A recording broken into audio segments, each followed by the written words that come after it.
न मारो भूल गेंदवा न मारो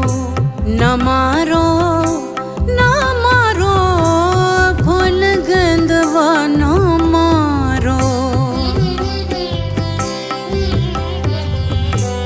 लगत करजवा पे चोट लगत करजवा